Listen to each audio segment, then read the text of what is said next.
이사야 49장 1절부터 7절 1028쪽이나 29쪽이 되겠습니다. 주보에 숫자가 좀 잘못 나왔습니다. 죄송합니다. 1절부터 7절 교독하겠습니다. 섬들아 내게 들으라. 먼 곳 백성들아 귀를 기울이라. 여호와께서 태에서부터 나를 부르셨고 내 어머니의 복중에서부터 내 이름을 기억하셨으며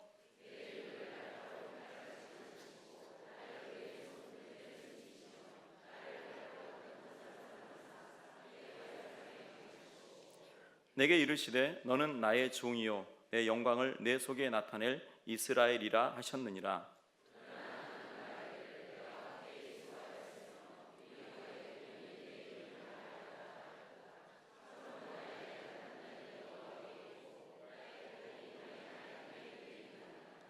이제 여호와께서 말씀하시나니 그는 태에서부터 나를 그의 종으로 지으신 이시요 야곱을 그에게로 돌아가게 하시는 이시니 이스라엘이 그에게로 모이는도다.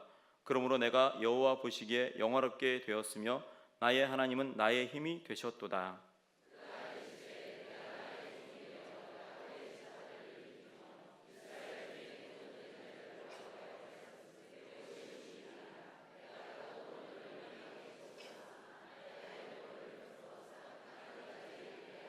함께 읽겠습니다.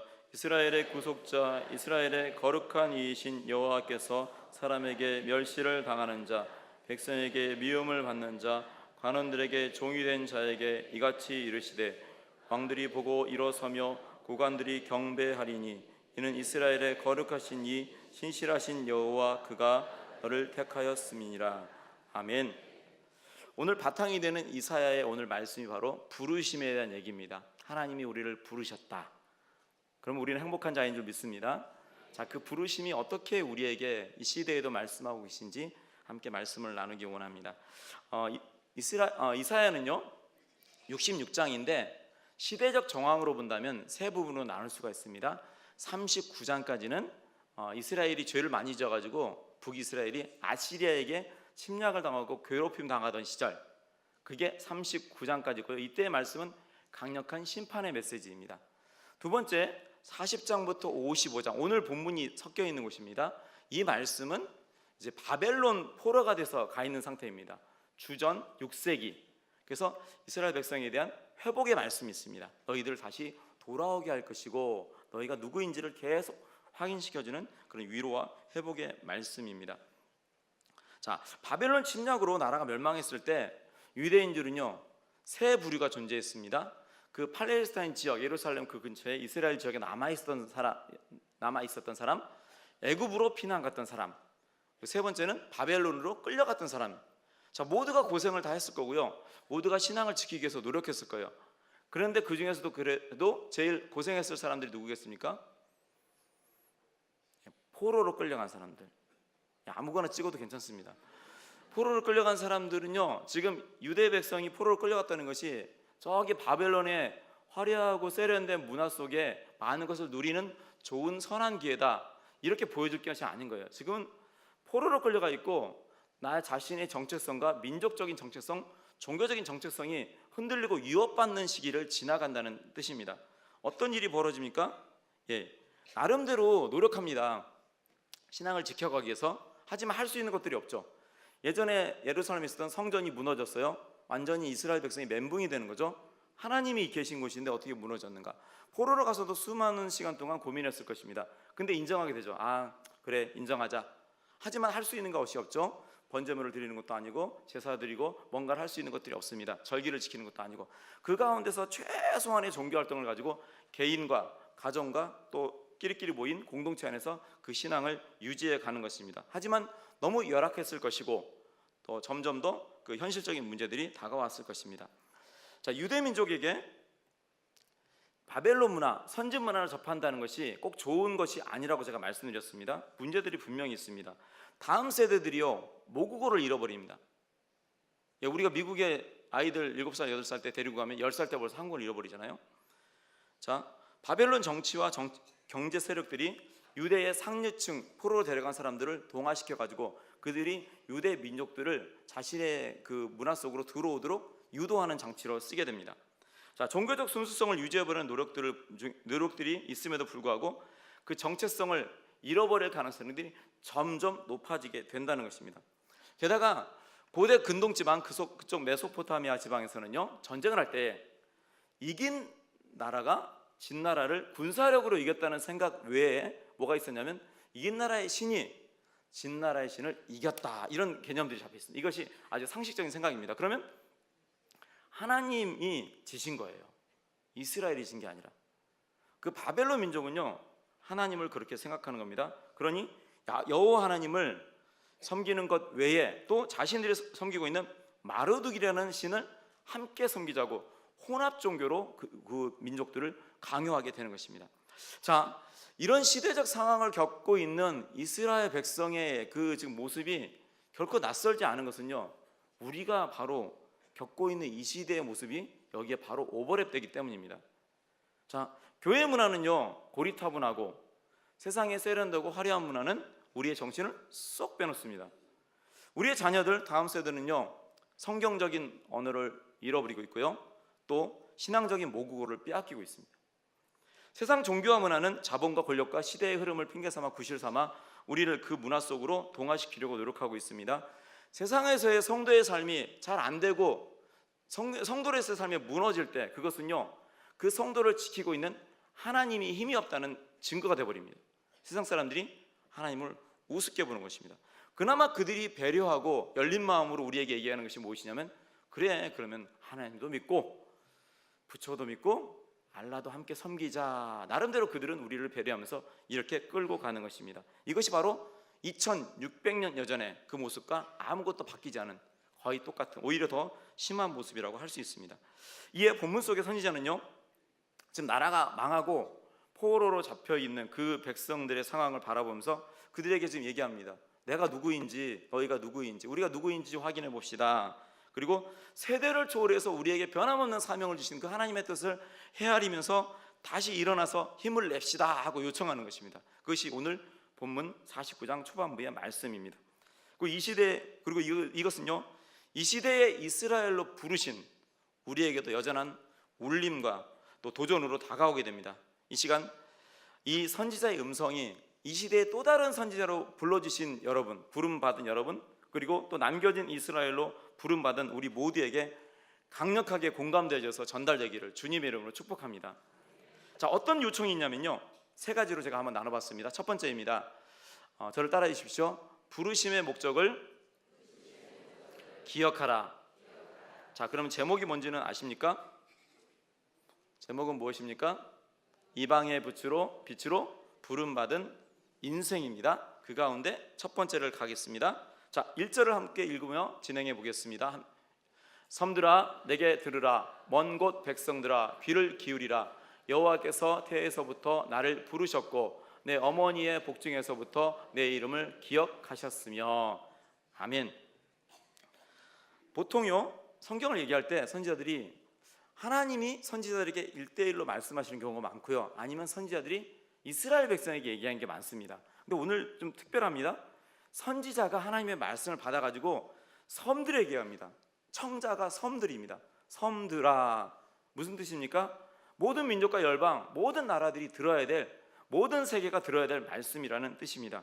자, 이렇게 이야기를 풀어가면서 우리가 이야기를 풀어갈 때 적당한 때에 자기소개를 한번 해줘야 됩니다. 자, 그 자기소개, 내가 누구인지를 밝힙니다. 무엇입니까? 나는 부름받았다는 것이죠. 어디서부터? 나는 태에서부터 부름받고 기억되었던 사람이라는 것입니다. 자, 항상 다른 사람을 누구인지 확인시켜주기 전에 내가 먼저 스스로 내 자신이 누구인지를 확증받아야 됩니다. 그것이 안 되는데, 야, 너희들은 이런 사람이 함께 가자, 안 되는 것이죠. 내 안에 확신이 없는데요. 자, 그래서 스스로 검증하고 확증해야 됩니다. 아프리카에 식인종 가족이 있었습니다. 자, 아들 식인종이 장성하여서 식인 본능에 입각하여서 어머니를 잡수셨습니다. 그리고 끝내 아버지를 해치웠습니다. 그 아들이 산으로 올라가 온 마을 사람들에게 외칩니다. 나는 구하다. 이게 정체성입니다. 제가 지금 우스운 얘기를 해드렸지만 내가 누구인지 아는 게 정체성이고, 이것이 모든 생각과 행동의 출발점이 됩니다. 모든 철학의 출발점이 나는 누구인가에서부터 출발합니다. 여러분, 나는 누구입니까? 여러분은 누구입니까? 하나님께서 부르신 존재라는 것 기억하시길 바랍니다. 그것도요, 태에서부터 부르셨고 복중에서부터 이름을 알고 계셨다 합니다. 자, 하나님께서 여러분의 이름을 알고 계신다. 아멘이 되시죠? 감동은 되시나요? 감동은 안 되시나 보네요. 감동이 되셔야 됩니다. 왜냐하면요, 우리가 서로의 이름을 알고 있어요. 옆에 계신 분들이 사실은 여러분의 이름을 다 알고 있죠. 그럼 하나님하고 무슨 차이입니까? 예, 하나님은 이미 알고 계셨던 겁니다. 우리는 소개해야지 알고요, 통성명해야지 알고요, 명함을 건네야지 아는 거예요. 휴대폰에 새 이름에 등록해야지 서로의 이름을 아는 것입니다. 그런데 하나님은 먼저 알고 계셨던 것입니다. 복중에서부터 이름을 알고 계셨고요, 기억하고 계셨고, 세상에 내 이름이 공개되기 전부터 하나님은 우리의 이름, 나의 존재를 알고 계셨던 분입니다. 이것이 감동입니다. 세상이 불러주기 전에 하나님이 여러분의 이름을 불러주시는 겁니다. 자, 또 부르심의 신비가 있습니다. 구원의 은혜의 부르심은요, 하나님의 절대적인 은혜입니다. 정말 법 없이도 살 사람들이 여기에 계신 분 말고도 꽤 많이 있습니다. 근데 그들에게 예수님이 안 믿어집니다. 신기합니다. 법 하나도 못 지키는 사람이 어느 날 인생에 꼬꾸라져서 하나님 앞에 굴복하며 나옵니다. 정말 신기합니다. 구원의 부르심, 공동체로의 부르심, 사회교회로의 부르심, 이 모든 것이 하나님의 강권적인 은혜임을 고백하신 여러분 되시기를 바랍니다. 자, 그럼 무엇으로 부르셨나요? 3절에 이 얘기가 나와 있습니다. 3절을 함께 읽겠습니다.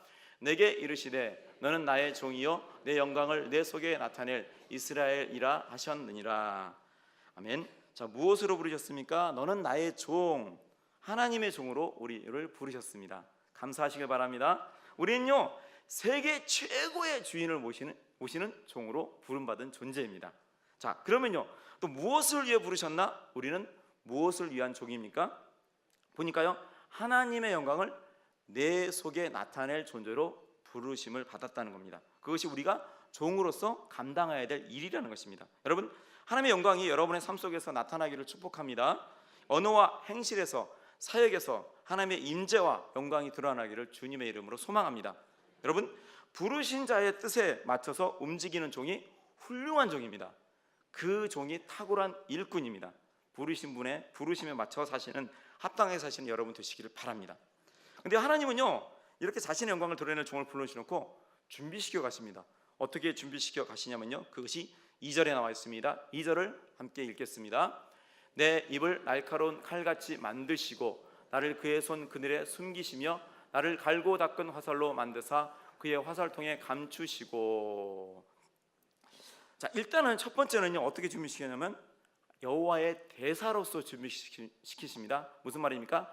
하나님의 말씀의 대변자로, 말씀을 책임지는 자로 우리를 준비시키십니다. 그래서 우리의 무기는요, 하나님의 말씀입니다. 근데 하나님의 말씀을 무기처럼 표현했어요. 어떻게 표현했습니까? 칼, 화살통. 오늘 국군의 날인데, 이 군사 용어가 그 능력을 피부로 더 와닿게 합니다. 자, 그러나요, 세상 열방 사람들은요, 이 세상의 흥망성쇠가 하나님의 말씀 선포에 의해서가 아니라 제국의 군대의 그 힘에 의해서 된다고 믿기 때문에 사실 그 사람들을 볼 때는요, 우리의 지금 이 말씀의 무기가 상당히 빈약한 장비로 보일 수도 있습니다. 여러분은 어떻게 생각하십니까? 그러나요, 여러분이 선포한 말씀이 날카로운 칼처럼 돼가지고 관절과 골수를 찔러 쪼개는 능력으로 나타나게 되는 능력인 줄 믿습니다. 갈고 닦은 화살같이 이 말씀의 능력이요, 누군가의 가슴을 꿰뚫어서 그 사람의 인생을 이 시간 바꿔놓을 수 있다는 것을 믿으시길 바랍니다. 여러분이 하나님의 종으로 쓰임받고 싶은 열망이 있다면요, 먼저 말씀을 갈고 닦으셔야 됩니다. 말씀을 갖고 닦는 시간을 가지십시오. 말씀의 풍성한 능력을 자기 것으로 만들어 가십시오. 잘 다듬어진 말씀의 칼을 지니신 여러분 되시기를 바랍니다. 이런 준비에 시간과 열정을 투자하신 여러분 되시기를 바랍니다. 이것을 보충해주는 말씀이 있습니다. 이사야서 50장 4절도 함께 읽겠습니다. 주 여호와께서 학자들의 혀를 내게 주사 나로 곤고한 자를 말로 어떻게 도와줄 줄을 알게 하시고 아침마다 깨우치시되 나의 길을 깨우치사 학자들 같이 알아듣게 하시도다. 아멘. 자, 여러분의 혀가 곤고한 자를 말로 돕는 그런 능력의 혀가 되기를 바랍니다. 여러분의 귀가 하나님의 음성을 깨우치는 능력의 귀가 되기를 주님의 이름으로 축복합니다. 자, 그런데요, 이건 준비시켜주는 내용이고요, 준비시켜주는 과정이 있습니다. 어떻게 준비시켜 주시냐면요, 그 2절의 뒷부분에 보면요, 손그늘에 숨기시고 그의 화살통에 감추신다는 표현이 있습니다. 우리를 준비시키시는데 숨겨가십니다. 부르시고 바로바로 써먹지 않으시고요, 준비의 과정을 더 두십니다. 더 준비시키시기에 하나님의 보호 아래 두십니다. 다른 말로 하면 광야의 시간을 갖게 하십니다. 이것이 훈련의 시간이 될 수도 있고요, 고난의 시간이 될 수도 있고, 그리고 조금 긴 정체의 시간이 될 수도 있습니다. 이사야서 48장 10절을 읽어보니까요, 함께 읽겠습니다. 보라, 내가 너를 연단하였으나 은처럼 하지 아니하고 너를 고난의 풀무불에서 택하였노라. 아멘. 연단하는데 곱게 연단하지 않으시고요, 고난의 풀무불에서 우리를 연단하신다고 하십니다. 근데 그 시간이요, 갑작스러울 때, 좀 길고 힘들 때, 이것이 정체의 시간, 멈춤의 시간으로 와닿을 수 있습니다. 이건 부정적인 생각으로 와닿을 수 있다는 것입니다. 일단 멈춤, 잠시 멈춤, 거기까지는 괜찮았어요. 이것이 계속 멈춤, 그리고 출발 불능으로 여겨질 때도 있다는 것입니다. 그래서 두 번째 요청은 여기서 출발합니다. 두 번째 요청은 이렇습니다. 함께 읽어보도록 하겠습니다. 시작. 멈춤에도 의미를 부여하라. 멈출 수 있다는 거예요. 근데 그 멈춤에도 의미를 부여하라는 거예요. 그냥 멈춰 있지 말고. 자, 부르심의 목적을 확인해 놓고도요, 선지자는 매우 당황스러운 고백을 4절에서 쏟아놨습니다. 우리 4절 함께 읽도록 하겠습니다. 그러나 나는 말하기를 내가 헛되이 수고하였으며 무익하게 공연히 내 힘을 다하였다 하였도다. 참으로 나에 대한 판단이 여호와께 있고 나의 보응이 나의 하나님께 있느니라. 아멘. 여러분, 신앙적인 열심을 내고도요, 오히려 지쳐서 정체되거나 힘들었던 기억이 있으십니까? 아마 다 있으실 것입니다. 열심히 하는데 좀 아리까리할 때가 있습니다. 자, 오늘 선지자는요, 내가 지금 헛되이 수고했고 무익하게 공연하게 힘만 뺐다, 이렇게 얘기하는 겁니다.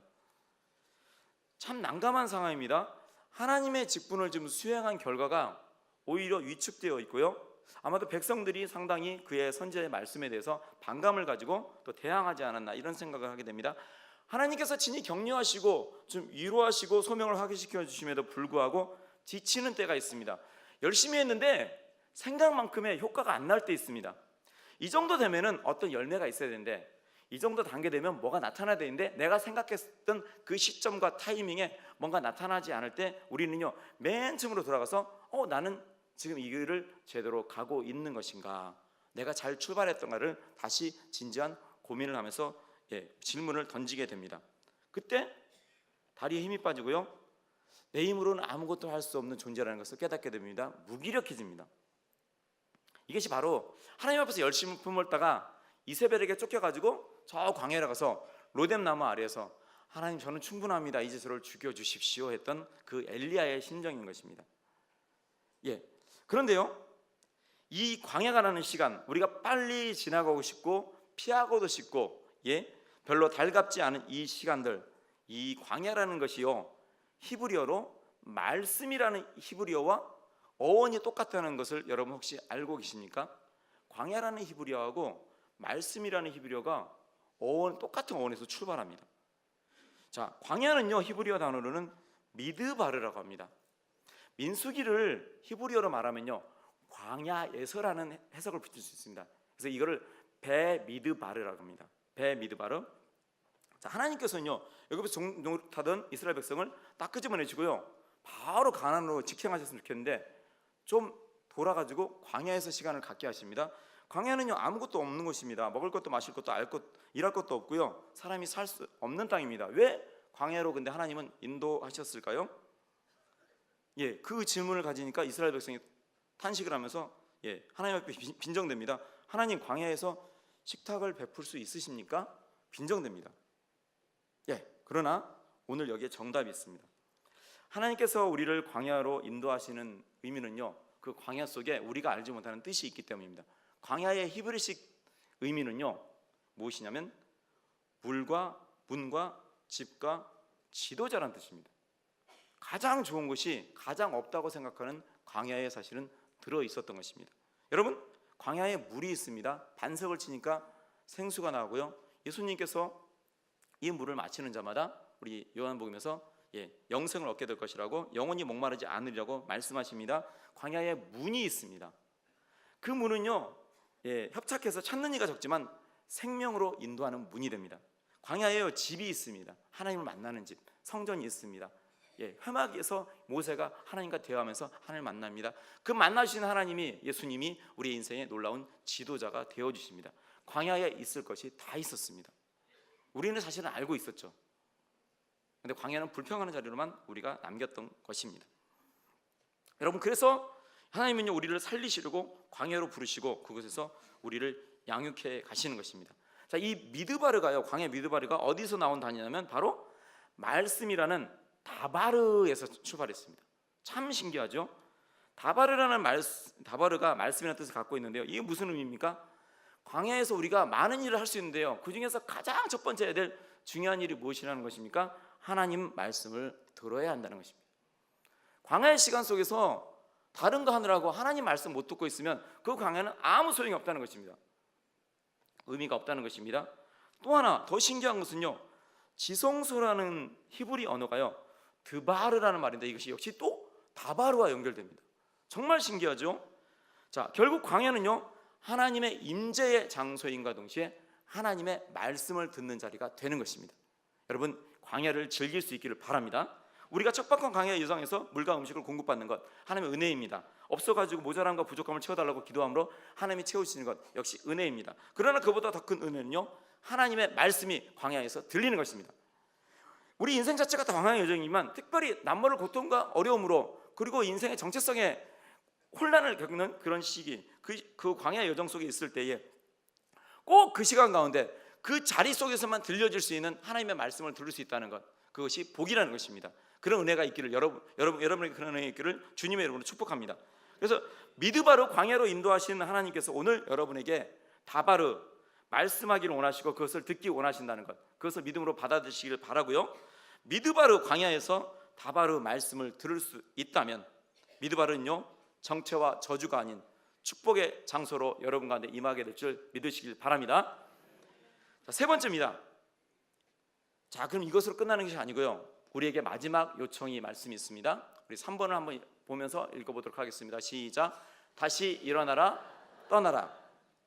자, 일어나라, 영원하라 정도까지 했으면 우리가 좀 덜 부담됐을 건데 정말 부담되는 단어가 나왔습니다. 떠나라가 나왔습니다. 우리가 제일 부담스러운 나라입니다. 일어나라와 떠나라. 자, 앞서 말한 여호와의 종이 현재 존재하고 있고 또 앞으로 존재해야 될 유일한 이유는요, 하나님의 영광을 드러내는 것입니다. 그 영광을 드러낸다는 것이 또 다른 표현은 무엇입니까? 이스라엘을 구속해낸다는 것입니다. 이것이 하나님의 영광을 드러내는 것입니다. 그래서 이사야의 뜻이 여호와의 구원입니다. 자, 그 말씀을 6절로 한번 연결해 보도록 하겠습니다. 6절을 읽겠습니다. 그가 이르시되 내가 나의 종이 되어 야곱의 지파들을 일으키며 이스라엘 중에 보존된 자를 돌아오게 할 것은 매우 쉬운 일이라. 내가 또 너를 이방의 빛으로 삼아 나의 구원을 베풀어서 땅끝까지 이르게 하리라. 아멘. 이스라엘을 구속하는 일이 이 선지자는 매우 쉬운 일이라고 하나님으로 들었다는 겁니다. 여러분, 이스라엘을 구속하는 일이 쉬운 일입니까? 여러분, 안 믿는 가족을 구원하는 것이 쉬운 일입니까? 이것이 하나님께서 우리가 이것을 잘 감당하겠지 하면 생각하면서 말하신 거라면 너무 감사한 일이지만 사실 우리를 너무 과대평가하신 것이죠. 우리는 그럴 존재가 못 됩니다. 어떠신가요? 여전히 어렵습니다. 우리 자녀들, 믿음에 방학하고 있는 자녀들 다시 교회로 불러모으기, 그것도 쉽지 않습니다. 자, 우리가 실수를 범하는 여러 가지 것 중에 아주 중요한 요소가 하나 있는데 어떤 것이냐면, 하나님께서 주신 많은 인물을 인간적 차원으로 크게 축소시켜 버리는 겁니다. 하나님이 이런 큰 뜻으로 우리에게 주셨는데 우리는 가지치기하고 삭제, 변환, 수정시켜 가지고 이만큼으로 만들어 버리는 겁니다. 그래서 나는 할 수 없습니다. 이것은 나에게 힘든 일입니다. 그래서 나는 빠지겠습니다. 그래서 겸손이 너무 심하다 보니까 죽는 신용을 넘어가게 되는 것입니다. 여러분, 신앙생활이 즐거워지고 재밌어지려면요, 제가 좀 조심스럽게 말하지만 부담을 느끼셔야 됩니다. 깊은 곳으로 가셔야지 깊은 맛을 느낄 수 있습니다. 부대끼면서 좀 덤벼봐야지 그곳에만 있는 것을 캐낼 수가 있습니다. 좀 부담스러워야지요 하나님의 더 큰 은혜를 경험할 수 있습니다. 이런 죽는 신용을 할 수 있는 상황들이 있었어요. 어떤 사람입니까? 구덩이 속에 빠졌던 예레미야, 예수님도 마찬가지죠. 십자가에 달리셨습니다. 그리고 고통스러운 육체를 가졌던 사도 바울, 이 모두 이런 멈춤의 유혹에 빠져 있던 상황입니다. 그러나요 예수님은 이때, 하나님 이때 어떻게 반응하시냐면요, 오히려 사명을 새롭게 하시거나 그 사명의 영역을 확대해 버리십니다. 거기서 충분히 쉬어 이렇게 안 하시고요, 오히려 더 업그레이드 시켜버립니다. 우리에게 전 세계를 향한 주문을 요구하시는 것입니다. 자, 너무너무 큰 실수로 예수님 앞에 무슨 말을 해야 될지 몰랐던 베드로에게 무슨 말씀하십니까? 그래, 너 근신할 시간을 좀 가져라. 아닙니다. 내 양을 먹이라, 내 양을 치라. 예수님은 너무 도발적이고 도전적이십니다. 오히려 사명의 자리에 더 나오라고 더 큰 것을 요구하시는 것입니다. 여러분, 더 큰 세계를 주문하신 예수님, 그래서요 멸망한 이스라엘을 회복시키는 것이 결코 쉬운 일이라고 말씀해 버리는 겁니다. 왜 그렇습니까? 전 세계가 하나님의 영역이니까요. 하나님은 모든 것을 할 수 있으니까요. 왜냐하면 하나님이 부르신 일을 우리가 하고 있는 거기 때문이에요. 하나님은 그것을 부르셨을 때 이것을 할 작정으로 하신 거지 테스트해 보려는 게 아닌 겁니다. 하나님 할 작정으로 계획하시고 다 준비해 주시고 우리를 쓰시는 것뿐입니다. 그래서 우리도 할 수 있는 것입니다. 여러분, 우리가 정해놓은 좁은 영역에서 못한다고 너무 힘든 일이라고 쉬운 일도 부풀려서 말하지 않기를 바랍니다. 하나님이 쉽다면 우리에게도 쉬운 일이 될 줄 믿습니다. 여러분, 왜 부르셨습니까? 다시 한번 확인하겠습니까? 왜 부르셨습니까? 일어난 다음에 떠나게 하기 위해서입니다. 그 자리에 머물러 있지 않고 그 다음으로 제대로 가기 위해서라는 것입니다. 자, 쉬운 일이라는 것은요 그냥 쉽다 어렵다 이 뜻이 아니에요. 사실 쉬운 일이라는 것은 너무너무 작은 일이라는 뜻입니다. 그래서 영어 성경에서는요 too small 그럽니다. 너무너무 작은 일. 무슨 뜻입니까? 이게 다가 아니라는 거예요. 앞으로 나아갈 진도가 많다는 거예요. 앞으로 뻗어나가서 너희들이 사역할 영역과 현장들이 아직도 수도 없이 전 세계에 퍼져 있다는 것입니다. 하나님은 수많은 것들을 예비하시고 이 자리를 출발점으로 삼으셨다는 것입니다. 온 유대와 사마리아 땅까지 내 증인이리라. 진짜 영어가 어딥니까? 땅끝입니다. 온 유대는 출발점이라는 것입니다. 근데 여기서 지금 어렵다고 멈춰서 있지 말라는 것입니다. 여긴 바로 출발점. 이 자리에서 일어나고 격복하고 다음으로 넘어가라는 하나님의 요구가 있는 것입니다. 아직도 많은 것이 우리 앞에 대기되어 있습니다. 그것에 비하면요 이스라엘의 구속은 쉬운 일, 작은 일이 되는 것입니다. 이것이 오늘 여러분에게 믿음으로 이해되어지고 받아들여지길 바랍니다. 자, 물론 이 시대는요 수많은 경계들이 허물어졌습니다. LA 우리 자녀가 살고 있다고 생각해보고 있습니다. 그러면 그 자녀는요 내 인생의 과제로서는 제일 큰 구원을 시켜야 될 그 몫입니다. 하지만요 거리상으로는 이방인의 땅에 있는 자녀예요. 자, 그런데 성남동 거북시장에 외국에서 수많은 이방인들이 오셨어요. 다문화 가족으로. 그들은 가장 가까이 있는 사람들이지만 그러나 우리가 이방의 빛을 비춰야 되는 또 이방의 빛의 대상의 사람들입니다. 그래서요 모든 사람이 사실은 이방인이 되는 것이죠. 복음을 들어야 될 모든 사람이 이방인, 그리고 그 사람이 존재하는 곳이 이방의 땅이 되는 것입니다. 자, 이것을 우리 7절로 한번 읽어보면서 마무리를 한번 해보도록 하겠습니다. 7절입니다.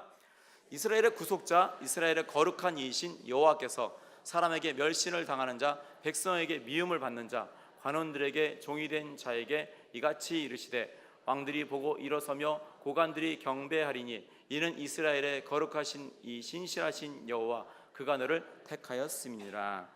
아멘. 작은 자를 쓰시는 하나님이 이 말씀 속에 보입니다. 우리가 부르심 받은 목적은요 그 목적의 일과 대상은요 전 지구적 범위입니다. 그런데 우리처럼 비천하고 실수투성이고 그리고 완전히 그저 평범한 인간에 불과한 그런 사람들을 주님의 종으로 부르셔가지고 그 종 앞에서 세상의 권력자들이 왕까지도 경배하게 될 것이라고 지금 7절에서 말씀하고 있습니다. 그것이 어떻게 가능할 수 있습니까? 하나님의 말씀은 항상 간단합니다. 마지막 부분에 있었죠. 여호와 그가 너를 택하였음이니라. 하나님이 택하시면요 우리는 결코 작은 자가 아닌 것입니다. 하나님이 택하셨으면요 우리 이미 큰 자로 시작한 것입니다. 하나님이 쓰시면요 우리는 큰 일을 하는 사람이 되는 것입니다. 자, 고린도전서 1장 23절 24절 함께 읽어보도록 하겠습니다. 우리는 십자가에 못 박힌 그리스도를 전하니 유대인에게는 거리끼는 것이요 이방인에게는 미련한 것이로되 오직 부르심을 받은 자들에게는 유대인이나 헬라인이나 그리스도는 하나님의 능력이요 하나님의 지혜니라. 아멘. 복음이 예수 그리스도가 이방인에게는 거리끼는 것이고 피하고 싶은 것이지만 부르심을 받은 우리에게는 하나님의 능력이 되고 하나님의 지혜가 됨을 믿습니다. 우리는 그 복음을 사용할 수 있는 사람이 된 것입니다. 그래서 우리는 위대한 사람이 된 것입니다. 하나님이 부르시는 자는요, 하나님의 그림 속에서 인생이 펼쳐지는 사람입니다. 하나님의 그림 속에서 인생을 그려가는 사람입니다. 그 사람은요, 하나님의 트랙에서 뛰는 사람입니다. 400m, 800m 만족하지 않고요, 하나님의 트랙에서 달리기를 하는 겁니다. 하나님의 바다에서 배를 움직이고요, 노를 젓는 선원이 되는 것입니다. 청라 호수공원에서 노 젓는 사람이 아니라 그런 사람이 되는 것입니다. 야구 혹시 아십니까? 1루, 2루, 3루 홈베이스가 있습니다. 홈런을 치면 홈베이스까지 한 방에 갑니다. 자, 이 정도까지 이해가 되시죠? 여자분들 잘 구축 모르시니까. 자, 우리는 뭐냐면요, 땅 쳤어요. 치자마자 홈런이 된 거예요. 우리가 마지막에 서 있을 자리는요, 홈베이스예요. 홈베이스. 자, 메이저리그 미국 야구에서 재밌는 일이 있었습니다. 이따만큼 뚱뚱한, 이대호보다 뚱뚱한, 이대호님 죄송합니다. 그 사람이 포수인데 등치가 이래요. 달리기를 잘 못해요. 가지고 그 사람은 2루타를 잘 못 만들어요. 무조건 뛰는 거예요. 근데 쳐놨어요. 와! 했어요. 막 달리는 겁니다. 1루 베이스를 밟고 돌아서 2루로 가야 되는데 넘어진 거예요. 자기 체중을 못 이겨가지고. 깜짝 놀라가지고 자빠진 다음에 다시 1루로 막 돌아와서 기어서 1루로 딱 치웠습니다. 근데 다 잠잠하고 이상합니다. 분위기가. 1루수가 이겨줍니다. 너 홈런 쳤어. 자, 우리 인생이 그러면 안 되는 거예요. 우리는 홈런 쳐가지고 지금 홈베이스까지 가고 있어야 되는 거예요. 근데 1루에서 잠깐 멈춰가지고 여기서 정체돼서 멈춰 있으면 안 된다는 거예요. 우리는 1루를 지나 2루를 지나 3루를 지나 마지막 정착지인 홈에 가 있어야 되는 거예요. 우리는요, 땅끝으로 부름받은 사람이에요. 즉 온 유대에서 지금 너무너무 힘겹게 여기서 멈춰 있으면 안 되는 거예요. 우리가 갈 곳은 땅끝입니다. 저 세상 온 우주 만물입니다. 여러분, 이런 원대한 믿음이 여러분 가운데 있기를 바랍니다. 여러분, 내일 청년들이 필리핀으로 비전 트립을 떠납니다. 좀 더 정확한 표현을 하자면요, 초 단기 선교입니다. 왜냐하면 우리가 MT도 뭐 우리끼리의 어떤 시간들 견학도 같지만 우리는 기본적으로 복음을 들고 어린이들에게 복음 전하러 가기 때문입니다.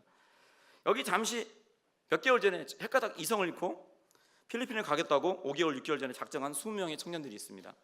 근데 이 친구들이요, 그냥 분위기에 따라서 폼 잡느라고 제가 광고를 잘해가지고 종교적 허영의 일시적인 판단 오류를 겪어나서 나중에 생각해보니까 어떡하지?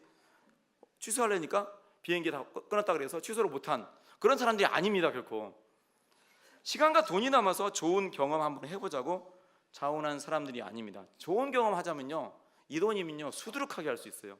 수많은 곳에 여행을 갈 수 있고요, 정장 몇 벌을 뽑을 수 있고요, 엄청난 것들을 할 수 있습니다. 매일 버겁게 살아가는 사회생활 전정태에서 휴가 눈치를 보고 빠듯한 재정 형편을 감내하면서 고작 필리핀 어느 시골에 가서 선교하고 봉사하겠습니까? 여러분, 좋은 경험을 찾자면요, 너무 많은 거예요. 자, 이들은 왜 이런 무리수를 두었을까요? 왜 이 청년 바보들은 무리수를 두었을까요? 우리가 그 사람 마음속에 가진 마음을 다 알 수는 없어요. 잘은 모르지만요, 우리가 추측해 볼 수 있는 것은 이들 안에 복음이 있는 겁니다. 예수님의 사랑이 갖게 하는 이상한 부담이 있는 겁니다. 이들은요, 각자 하나님 앞에서 이방의 빛으로 부르심을 받은 겁니다. 그래서 그 길이 무엇인가? 필리핀 비전 트립이구나 하니까 자원하고 함께 가는 겁니다. 여러분, 많이 후원해 주시고 기도해 주셔서 너무 감사합니다.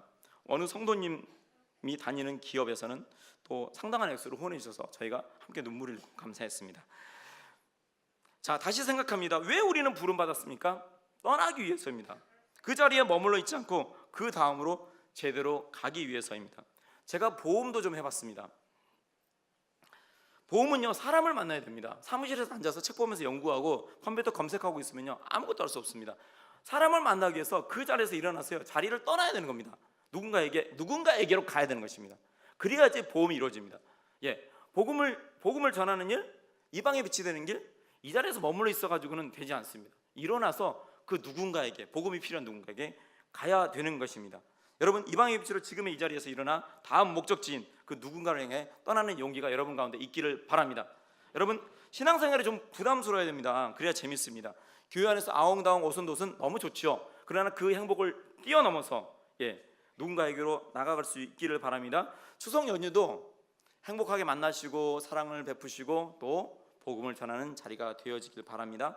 오늘도 제가 7월 달에 설교했던 것처럼 축도가 끝나자마자 문을 활짝 열어드릴 겁니다. 우리 교육자들이 그런 거 너무너무 잘합니다. 자, 그러면요, 부르심의 목적을 기억하시면서 나가시길 바랍니다. 잠시 멈추게 되더라도 그 자리가 하나님의 특별한 음성을 듣는 자리가 되기를 바랍니다. 다시 일어나서 그 멈춤에서 다시 일어나서 이방의 빛으로 힘차고 당당하게 세상의 섬들 앞에, 나라 앞에, 또 민족 가운데 떠나가시는 여러분 되시기를 주님의 이름으로 축복합니다. 아멘.